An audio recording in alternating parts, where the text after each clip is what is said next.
I must say I'm amazed. To me, Audrey's look is interesting in that she is not a classic beauty. And yet if you look at her, she's extraordinary. I had always idolized Audrey. She made things that weren't sexy just by maximizing her ballerina style. Audrey became very aware of what her type of body needed. She was, believe it or not, extremely modest, and she didn't think that she was shaped very well. I think Audrey created a stir and such an impact on society because, frankly, we'd never seen anyone who looked like her. She was a gamine, she was a little bit boyish, but she was feminine. And prior to that, in terms of what was acceptable in terms of Hollywood starlets, was this very blousy, obvious Jane Mansfield, Marilyn Monroe, big skirts, big hair, big chests. Well, back then, she was described as scrawny and boyish and sort of ill-proportioned, but now it's sort of become like the ideal. She was gorgeous, but not in an obvious way. I can say this because I cared about her. She had the biggest feet of any girl I've ever seen. She was more or less flat-chested, but everything about her just made her beyond sexy. Edith had for Roman Holiday, put her in the cute little blouse and the flared skirt. Well, she threw on the little scarf and the belt, so she was really good at accessorizing. Audrey had a great eye, and she knew what was going on in Paris in the French couturier, and she discovered a young designer who was not quite that well known yet, Hubert de Givenchy.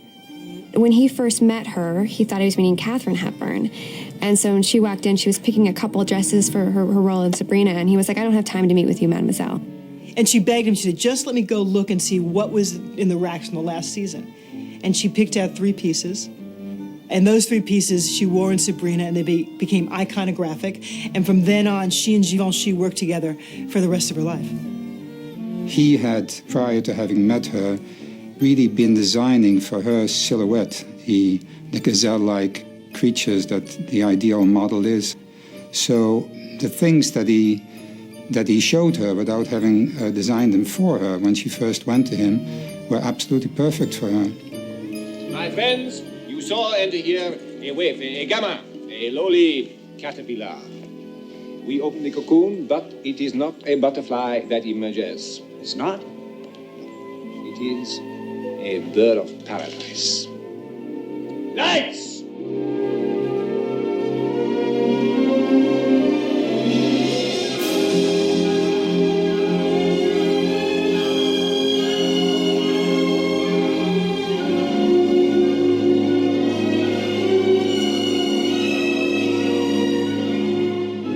I think that what those clothes signified for her were more than just a fashion. They were sort of an armor of love, if you can call it that, something that enabled her to be appropriately dressed, which she believed in. I think it's very unusual to be able to find a creator and a muse that have the same vision. And those two did, which is really unusual. How could I be a model? I have no illusions about my looks. I think my face is funny. I always like to say she was the perfect package of imperfections. She viewed herself as too thin, a bump on her nose, feet too big for her size, whatever. Of course, she had none of those things, but that's what she saw. And I think that is really the definition of beauty, is not knowing that you are so special. That's what makes you accessible. I think that's one thing that appeals to women, that they look at her and she's not the cookie-cutter blonde, but they know that she's still beautiful. And it's that unique quality that takes her to the top of the list every year, even today.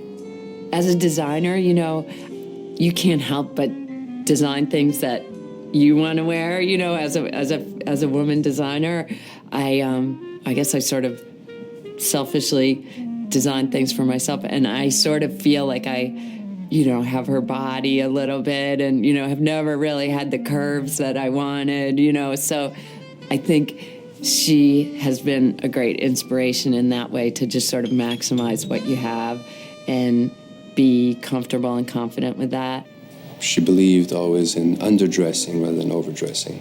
She always used to say to us, better be the only one in a blazer at a black tie event and the only one in a black tie, at a casual event. And she always bought her shoes a half a size too big because she thought that they'd last longer and they look better if you're not cramming your foot into them. And that's just not something that you think of a diva. That's very practical. It's very real. And sticking to that philosophy is what makes your look work.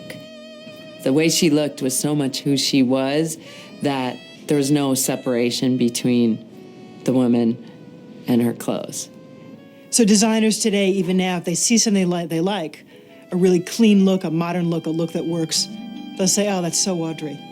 So it's almost an adjective, a shorthand to that kind of clean American, yet sophisticated style that always looks fabulous and always works. I'm nothing.